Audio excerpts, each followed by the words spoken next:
Salut à tous, c'est Yabé, j'espère que vous allez bien, moi ça va très bien. Aujourd'hui on se retrouve pour une nouvelle vidéo. Aujourd'hui on va parler des destins liés de koh et quel a été du coup le meilleur épisode des destins liés de l'histoire de koh. Si vous regardez la vidéo à la sortie, mardi il y a les destins liés de koh la revanche des Katers. Donc je me suis dit bah ça pouvait être sympa de faire cette vidéo. De base j'avais pas du tout prévu cette forme, pour être honnête.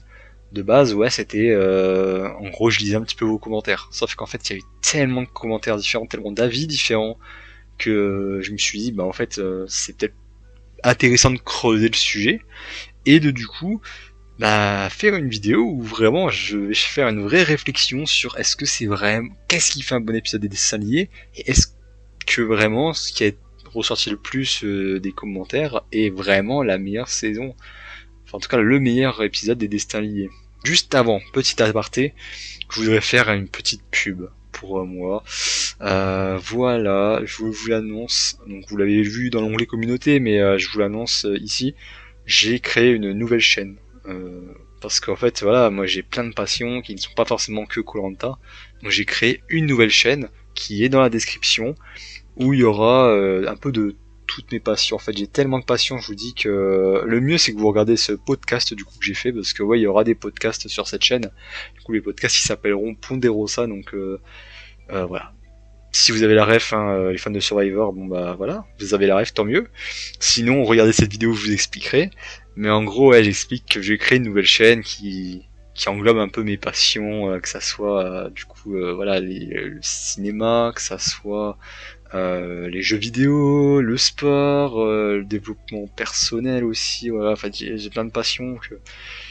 Donc voilà, c'était l'occasion en fait de créer cette chaîne où je vais pouvoir laisser exprimer mes autres passions, dont du coup un podcast dans lequel je parle de passions que j'ai, dont koh. Et d'ailleurs dans ce podcast que je fais, du coup il y a quand même pas mal de choses que je dis par rapport à koh, par rapport aux prochaines vidéos qu'il y aura sur la chaîne aussi. Normalement, il y a du chapitrage, donc en vrai, s'il y a des sujets qui vous intéressent pas, ce que je peux comprendre, bah ne regardez pas. Par contre, c'est vrai que si vous voulez savoir un petit peu ce qui va arriver sur la chaîne rapidement dans les prochains mois, et ce que je pense un petit peu de la chaîne, de l'évolution qu'elle a, qui est d'ailleurs très bonne, hein, mais voilà, genre, ça dépasse une phrase ce que je dis dans ce podcast, donc je vous invite à aller voir ça et à vous abonner si vous avez d'autres centres d'intérêt que koh. Voilà, si vous vous reconnaissez dans ce que je dis, que je suis quelqu'un qui a plein de passions, voilà, cinéma, que ça soit jeux vidéo, le sport, voilà, tout ce qui est un petit peu voyage, développement personnel, etc., etc. En fait, j'ai plein de passions, donc du coup c'est la petite aparté. Vraiment maintenant on va commencer la vidéo. Voilà. Je pense que j'ai assez parlé de Ponderosa, donc je vais voilà, parler du coup de la vidéo des destins liés. Mais avant de parler de savoir quel est le meilleur épisode des destins liés, je me suis dit ça serait sympathique de se refaire une petite review de des statistiques des destins liés. Même avant les statistiques, j'ai des petites anecdotes sur les destins liés. Donc tout d'abord, première anecdote, il faut savoir que les destins liés sont arrivés dans koh Malaisie en 2012, mais il faut savoir que de base les destins liés n'apparaissaient pas dans koh Malaisie, mais bien dans koh Raja Ampat. Voilà, de base c'était prévu pour koh Raja Ampat, ça devait être une nouveauté supplémentaire à Raja Ampat. Sauf que qu'est-ce qui s'est passé? Eh bien Raja Ampat, il y a eu plusieurs abandons volontaires, même voilà abandons volontaires médicaux, ce qui fait que du coup il y avait un sous-nombre de candidats et que c'était pas possible de mettre les destins liés dans cette saison. Donc voilà, c'était la première anecdote. Et deuxième anecdote, du coup bon celle-là elle est un petit peu connue, c'est un peu plus connu on va dire. C'est en gros en fait les destins liés sont apparus en 2012 et dans toutes les saisons depuis le 2012, sauf un All-Star et une saison anonyme. Et cette saison anonyme c'est koh l'île au trésor. Et pourquoi il n'y a pas eu dans l'île au trésor alors que c'est une saison comme une autre entre guillemets? Eh bien c'est à cause de l'anneau d'or. Voilà, l'anneau d'or, en fait comme Benoît était présent et avait trouvé l'anneau d'or, bah c'était pas possible de faire les binômes parce que Benoît il immunisait à coup sûr. Donc en fait comme il était certain d'aller en finale, bah c'était pas possible de mettre en place les binômes du coup. À moins qu'il mettait par exemple les binômes à 9 ou à 11, et du coup il y avait Benoît qui était là un petit peu comme personnage neutre, qui était déjà assuré d'être en finale. et voilà, qui du coup participe pas aux épreuves. Mais bon, c'est un petit peu nul, et du coup je comprends, du coup c'est logique en fait pourquoi il n'y a pas les destins liés dans Koh-Lanta l'île au trésor. Bref, anecdote terminée, on va parler maintenant des statistiques. Donc tout d'abord, première statistique, il y a eu 15 saisons de Koh-Lanta avec les destins liés et 16 avec Koh-Lanta la revanche des 4 terres.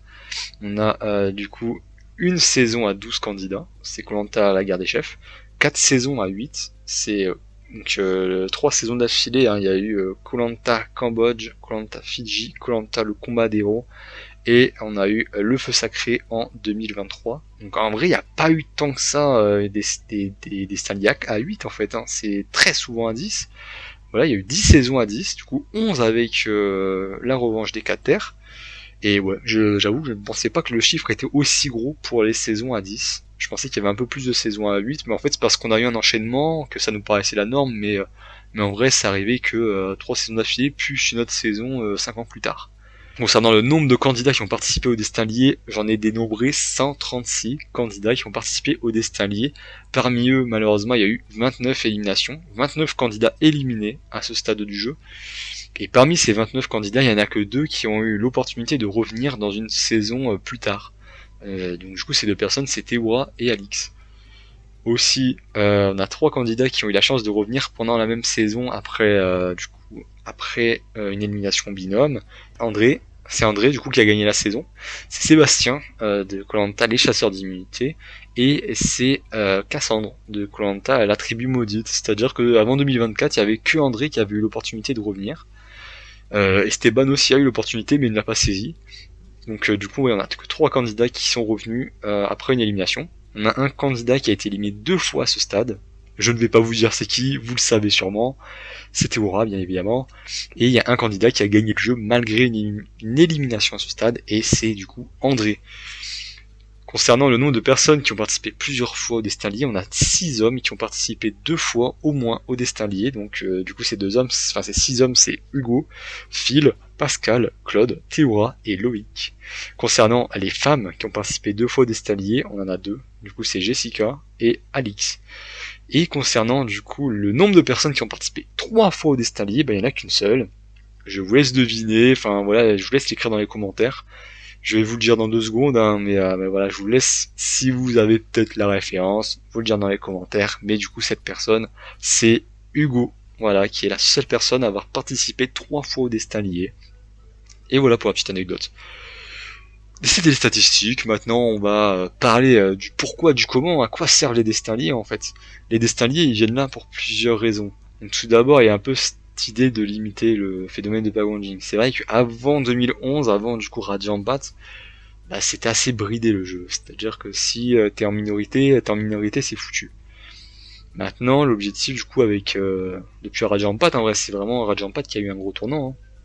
C'est vraiment de limiter cette idée de backgrounding, du coup en mettant par exemple des colliers d'immunité, en mettant les votes noirs, et notamment les binômes du coup qui sont apparus dans Koh-Lanta Malaisie, mais comme j'ai dit, devaient apparaître dans Koh-Lanta Raja Ampat. Donc ça sert vraiment à cette idée de casser un petit peu le binaire entre tribu jaune et tribu rouge. Donc c'est vraiment ça l'objectif du coup, un des objectifs des Staliers, c'est ça.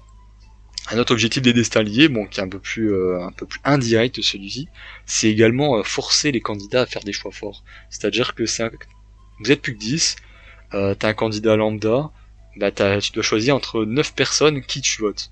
Voilà, t'as une possibilité sur 9 de vote. Ok, c'est pas tant que ça. Enfin, ça peut être 8 en vrai, si par exemple il y a quelqu'un d'immunisé. En vrai, c'est vraiment assez large. Alors que là, t'as une personne sur 4 à cibler, voire même une personne sur 3 si tu n'es pas immunisé. Donc ça veut dire que là, t'as vraiment un choix fort à faire. T'as des choix, voilà. Du coup, t'as une possibilité sur 3, voilà. T'as que 3 possibilités. Tu dois choisir la bonne personne, enfin le même groupe de personnes, parce que du coup, ils sont 2. Ce qui peut être par exemple un jaune et un rouge. T'es obligé. Si par exemple en face de toi il y a 3 binômes mixtes, t'es obligé d'aller voter contre quelqu'un avec qui t'es allié en fait. Et ouais, du coup ça sert également du coup à limiter ce phénomène de backgrounding, mais vraiment ça force les candidats à faire des choix et à se positionner dans le jeu et à ne pas forcément être que des suiveurs. Et ensuite, dernière possibilité, ça sert à accélérer le jeu, voilà, ça fait du coup 2 éliminations d'affilée. J'ai l'impression que ces dernières années, voilà, cette règle est un peu moins importante quand on sait que du coup, il y a eu Cassandre qui est revenu, dans la tribu maudite. La saison d'avant, on a eu Chasseur d'immunité où c'est Sébastien qui est revenu à la place de Jean, mais est-ce que il n'y aurait quand même pas eu ce duel entre Sébastien et Aurélien, même si Jean n'avait pas subi cet abandon médical? En vrai, je pense il y a une vraie possibilité où ils avaient prévu de faire 2 épreuves éliminatoires dans cette saison, avec du coup le retour d'une personne des binômes, ce qui ne serait pas surprenant. Donc on sent que ces dernières années, il y a un petit peu cette idée de temporiser sur même les feux sacrés également, hein, de temporiser du coup sur les personnes éliminées au binôme et de pas forcément avoir envie de perdre 2 candidats d'affilée. Ça fait, il y a eu 3 saisons où ils ont essayé un petit peu de faire ça, de faire revenir une personne des binômes ou de temporiser.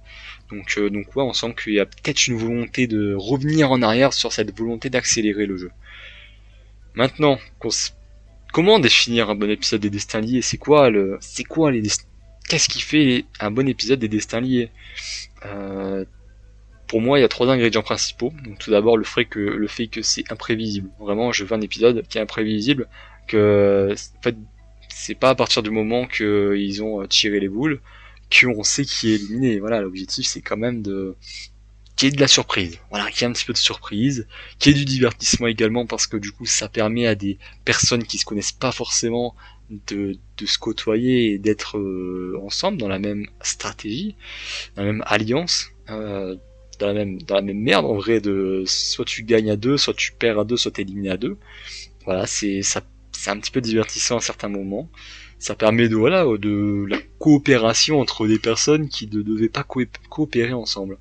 Et également stratégie, hein, parce que voilà, c'est vrai que si la stratégie est présente, si voilà, comme j'ai dit, du coup, c'est des personnes qui doivent pas forcément coopérer ensemble, donc si c'est joué d'avance, ça sert à rien. Voilà, c'est pas le but. Ce qui est fun, c'est de voir des gens qui sont pas forcément alliés, du coup, s'allier un petit peu, ou des gens prendre position, ou des gens s'affirmer dans le jeu, en fait. Voilà, c'est ça qui est pas mal, je trouve, avec les destins liés, et ce qui fait du coup un bon épisode des destins liés. Donc maintenant, concernant toutes les saisons qui ont eu les destins liés, il y en a certaines qui n'ont pas forcément beaucoup des ingrédients que j'ai parlé. Donc tout d'abord, la première saison qui n'a pas forcément les ingrédients, c'est les armes secrètes. Voilà, les armes secrètes, bon, en vrai, les armes secrètes c'est imprévisible, mais pas dans le bon sens, vraiment, vraiment dans le très mauvais sens, avec ce fameux bracelet noir qui a complètement foutu en l'air la fin de saison. Donc voilà, pour moi c'est le pire épisode des Destins liés parce que je suis ressorti de là avec un sentiment de dégoût. Ensuite, c'est pas non plus Johor qui est malgré tout une très bonne saison, mais pour le coup l'épisode des Destins liés, il y a pas trop de surprises. Parce que le binôme Charlène Nessim, voilà, qui était très clairement un abandon volontaire, un double abandon volontaire, hein, du coup, un double abandon volontaire de la part de Charlène et Nessim qui était en bout de course. Donc voilà, je trouve que les destins liés dans le joueur ont pas été forcément ultra bénéfiques pour la saison. Même pas forcément, même pas du tout en vrai. Donc voilà, le joueur, non, c'est pas un très bon épisode des destins liés. Ensuite, j'enlève Cambodge et Qatar parce que les deux ils sont, voilà, c'est pas des épisodes nuls, hein, mais voilà, les éliminations pas forcément surprenantes, un petit peu osef et ouais, voilà, c'est pas. En vrai, ça a un petit peu fait changer la saison, notamment pour les 4 terres, avec la sortie de Laurent et Alix, mais ça a rien chamboulé pour la suite de la saison, honnêtement. Voilà, c'est pas le plus gros tournant de la saison et le meilleur épisode de la saison. Ensuite, j'enlève Koh-Lanta la légende. Voilà l'épisode de Destin lié de la légende qui, ouais, il y a eu quelques moments sympas quand même, en vrai, hein. Le confort avec Phil et Alix, la course à l'aveugle avec Sam qui gueule comme un fou, la stratégie d'Alix envers Laurent qui était franchement plutôt bien jouée.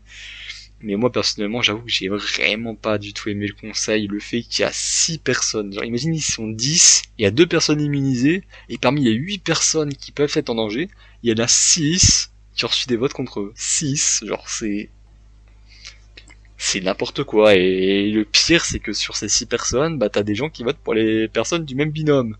C'est-à-dire que si t'additionnes les votes reçus contre Phil et Alix, c'est ce binôme qui sort. Sauf que comme ils ont été dispatchés, ces votes, du coup, c'est pas Phil et Alix qui sortent, c'est Théora et Christelle. Donc vraiment, moi personnellement, ça m'avait sidéré à l'époque. Alors voilà, pas autant que les armes secrètes, mais quand même, je me suis dit, ah ouais, voilà, c'est chaud quand même. Bon, pour la légende, certains c'est 5ème saison, 4ème saison, faire voilà, faire de la stratégie aussi foireuse. Bon, voilà, voilà, franchement, ouais, je suis un petit peu bon. Voilà, on va pas revenir sur la légende, j'en ai assez parlé dans une précédente vidéo. Et ensuite, j'enlève 3 saisons d'affilée qui sont, franchement, les épisodes sont pas mauvais, hein. Voilà, c'est pas incroyable, c'est pas exceptionnel, mais c'est pas mauvais non plus.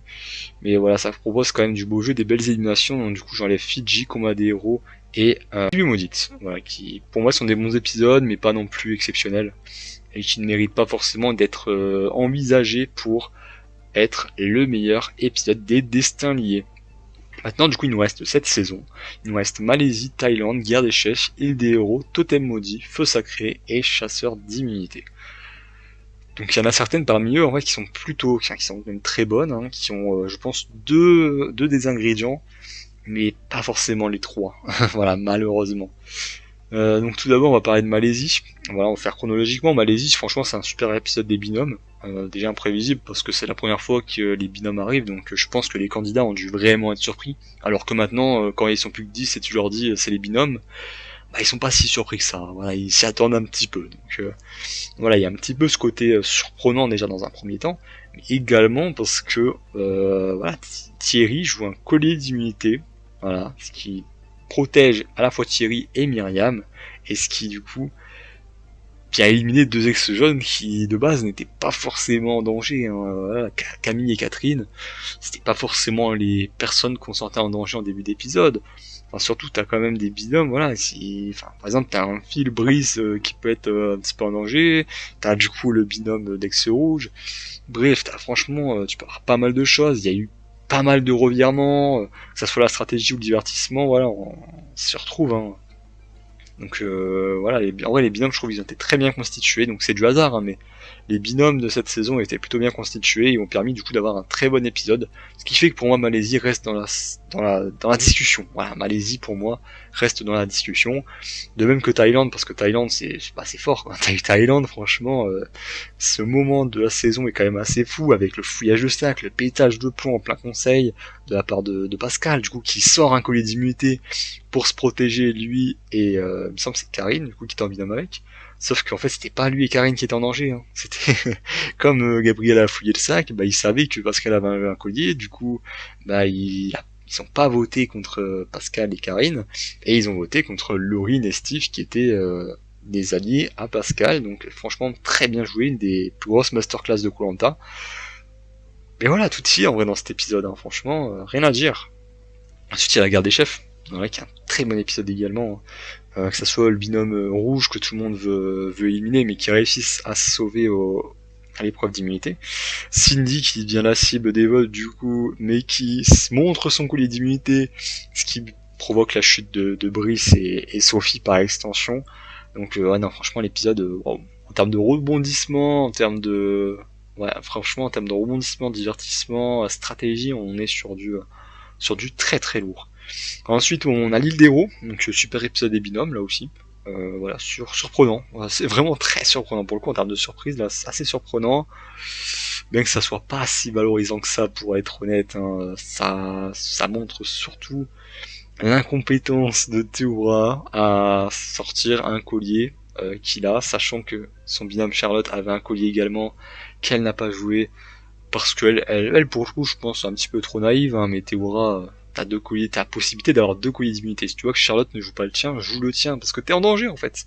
Voilà, tu es en danger. Donc là, en fait, le divertissement, il passe, du coup, par l'incompétence stratégique de Théoura. Et du coup, ouais, voilà, niveau stratégique, c'est quand même assez faible. Donc, enfin, moi, je trouve que c'est pas valorisant. Donc, honnêtement, de là le mettre en meilleur épisode des Destins liés, je ne pense pas. Mais quand même, ça reste un plutôt bon épisode. Voilà, c'était très divertissant également, et encore un des moments divertissants de la saison. Ensuite, nous avons le totem maudit. Donc dans le totem maudit, les binômes ils arrivent dans un contexte où c'est les ex-jeunes qui se font rouler dessus depuis la réunification, avec le départ de Colin, le départ de Yannick, le départ d'Anne-Sophie. Ce qui fait qu'il y a plus tant d'ex-jeunes, mais par contre le hasard, je trouve qu'il fait vraiment des bons binômes, avec notamment un binôme Maxime Loana qui depuis le début, voilà, son chien et chat l'un envers l'autre. Le binôme d'ex-bleu, Fouzi et Géraldine, qui peut être une vraie cible, hein. C'est vrai que tu peux te dire, bah tiens, on peut éliminer 2 ex-bleus d'affilée, ça peut être assez intéressant. Et on a le binôme aussi Jean-Charles Nicolas qui peut être en danger à cause du vote de pénalité contre eux à l'immunité. Après les deux autres binômes, je pense qu'ils sont un peu plus en sécurité. Donc les deux autres binômes, c'est François Olga et Bastien avec Ambre. Donc les deux autres binômes, ils sont un peu plus en sécurité quand même, mais voilà, l'épisode il reste indécis et il y a de l'enjeu, donc ça c'est vraiment pas mal. Pour certains, en vrai, pour certains, l'épisode des binômes est vraiment une nécessité de survivre en fait. Voilà, c'est juste question de survie au conseil. Et pour d'autres, il y a un peu aussi l'enjeu, c'est-à-dire qu'un François ou Ambre qui n'était pas forcément en danger, bah il y avait l'enjeu de se dire qui je trahis, parce que là il y a 3 binômes en ciblé, 3 binômes où il y a de mes alliés. Est-ce que mes affinités avec les ex bleus valent plus que mon affinité avec Luana qui est une ex verte et avec qui on a fait l'aventure depuis le début? Donc vraiment ouais, il y a un peu cette dualité qui est vraiment pas mal je trouve dans cet épisode. Donc voilà, je trouve qu'il regroupe vraiment pas mal de bons aspects, mais moi personnellement j'avoue que je trouve quand même qu'il y a un petit truc en moins. Voilà, en fait j'étais pas non plus estomaqué quand j'ai vu Luana et Maxime sortir. Eux ils l'étaient, mais moi je l'étais pas forcément. Voilà, je le sentais un petit peu venir cette histoire-là. Pour aux saisons que j'ai citées avant, c'est vrai que je trouve qu'il y a un peu moins, voilà, il y a un peu moins cette fibre. Et il y a un petit truc en moins quand même. Ce qui fait que pour moi le Totem Maudit est peut-être top 5 des meilleurs épisodes des Destins Liés, mais n'est pas top 3 ou même top 1 du coup. Donc j'enlève le Totem Maudit. Ensuite nous avons le Feu Sacré, qui est très sympa également, hein, voilà, super épisode. Voilà, c'est une finale à 8. La seule finale à 8 d'ailleurs la seule finale à 8 ouais, qui reste du coup de les 5. Voilà, les 5 restantes, il ne reste plus qu'une finale à 8. Du coup c'est le Feu Sacré. Je trouve que l'épisode était très divertissant, notamment avec le binôme Clémence Esteban. C'est également la première victoire de Frédéric sur l'épreuve. Les binômes ils sont plutôt bien constitués, mais en vrai, pour être honnête, c'est un peu pareil que Maxime et Luana. Moi, je m'en doutais que Clémence et Esteban allaient sortir. Voilà, c'est pas une surprise. Surtout, en fait, quand tu vois les binômes, c'était Quentin avec Laura, bah, ils étaient en sécurité. Et ensuite, il y a le binôme Nicolas-Julie, pareil, genre qui me semblait vraiment pas en danger. Donc, comme Frédéric et Tania étaient en sécurité, bah, c'était quasi sûr que Esteban et Clémence sortaient. Donc, personnellement, c'est pour moi, du coup, pas le meilleur épisode des Destins Liés, même s'il reste très bon. Par manque de rebondissement, voilà, c'est pas l'épisode le plus rebondissant parmi ceux qui restent.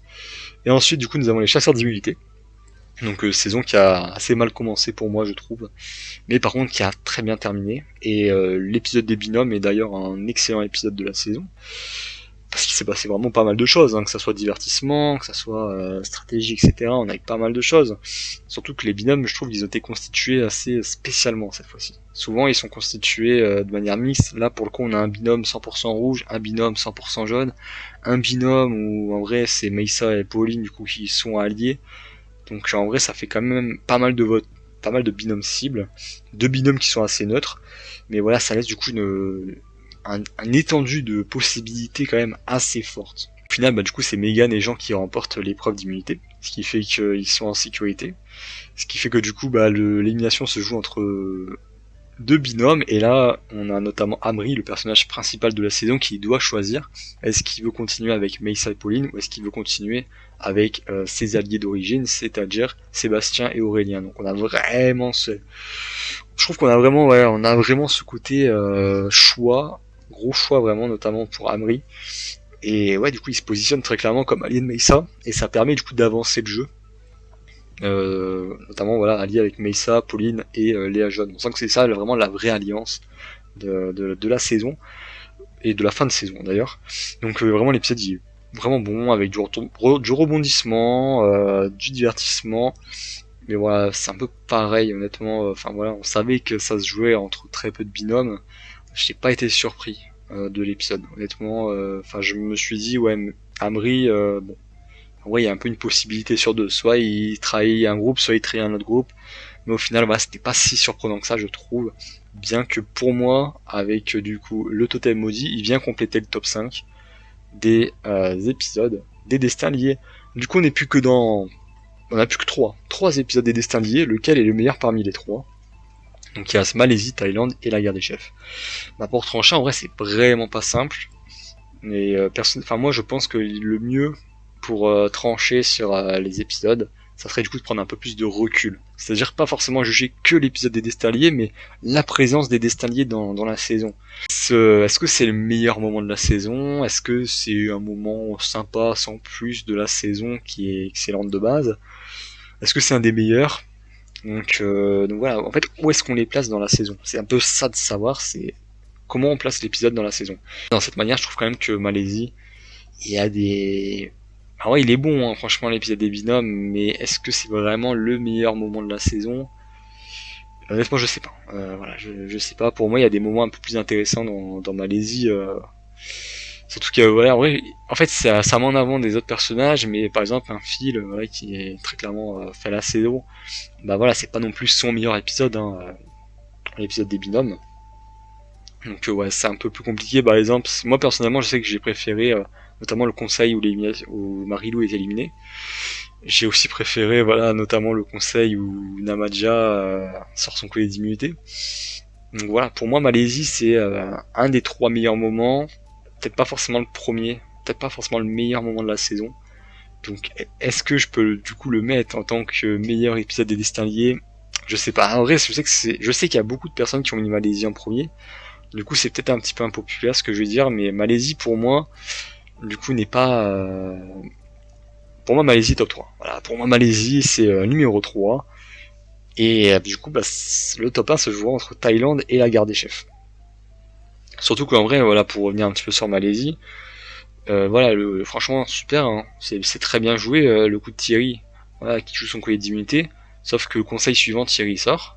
Puis ensuite, il revient, mais il ressort directement. Et ensuite, Myriam, son binôme, sort. Donc, en vrai, en fait, c'est un bon épisode, mais même en regardant comme ça, du coup, tu te dis, ah ouais, ça n'a pas eu tant d'influence que ça sur la saison, à part sur l'aventure de Catherine et de Camille, mais sur la domination jaune, ça n'a pas eu d'influence. Donc en fait, voilà, c'est un bon épisode, peut-être un des meilleurs de la saison, peut-être le meilleur de la saison en termes d'épisode pur, mais mais pour moi, voilà, c'est pas non plus voilà, il n'y a pas été game changer en fait, cet épisode. Voilà, il n'a pas totalement changé la trajectoire de la saison par rapport à Thaïlande ou la Guerre des Chefs, où là vraiment, il y a eu plus d'influence, je trouve, sur la suite.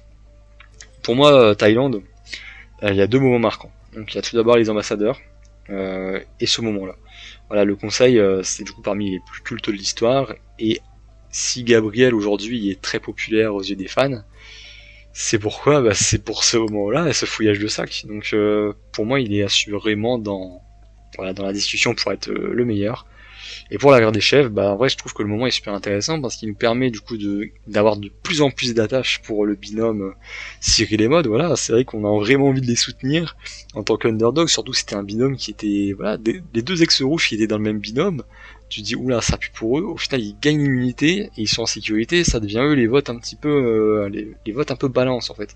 Et c'est ça que j'aime bien, c'est que cette saison, elle fluctue énormément. Et c'est ça que j'aime beaucoup. Cet épisode a également permis de révéler davantage les qualités stratégiques de Cindy. Du coup, Cindy maintenant elle a le monopole de la stratégie.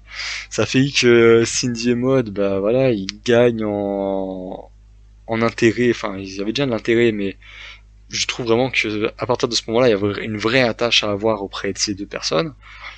Et voilà, en fait, je trouve qu'il a une super influence sur la suite de la saison.